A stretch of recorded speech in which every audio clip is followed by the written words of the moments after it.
So here, my favorite place. I just came back from a car show after being up all night. Um, Whereupon I was informed that my car is not one of the kits; it's one of the original ones. Um, that they're building new ones, and if it wasn't for Back to the Future, this car would be completely forgotten about. So it's always an educational opportunity. What I wanted to talk about today is I wanted to make a comparison between DeLoreans and Rolex watches. So a lot of people don't know that during the pandemic, watches took off, and I don't mean smart watches, although a lot of people wear those. Regular old wristwatches have come back in full force, and the market for Rolex got insane because they're being chased, particularly in China. So if you bought a brand new Rolex, you could immediately flip it for profit. I had a friend who bought a brand new Rolex Daytona. He kept it for a year. He sold it for a $40,000 profit.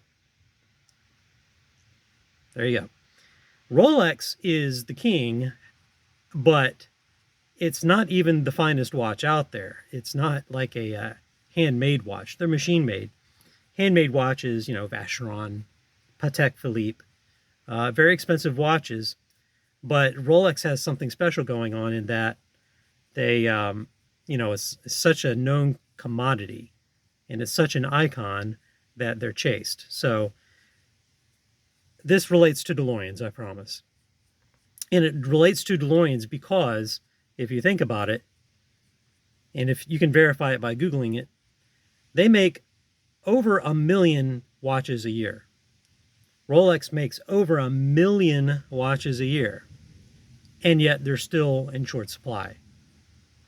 Compare that to DeLoreans, where I think it's generally accepted that there are 6,000 left in the world.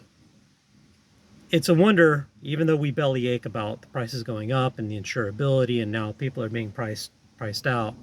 When you look at the scarcity of the car, it's no wonder that prices have risen a little bit, modestly. And when you look at uh, whether or not they're going to be available if you want to go out there and buy a good one, it's a wonder that the car hasn't appreciated more than it has. So, just some food for thought. I'm Sam Hill. I'm right and you're wrong, and your mom's really wrong.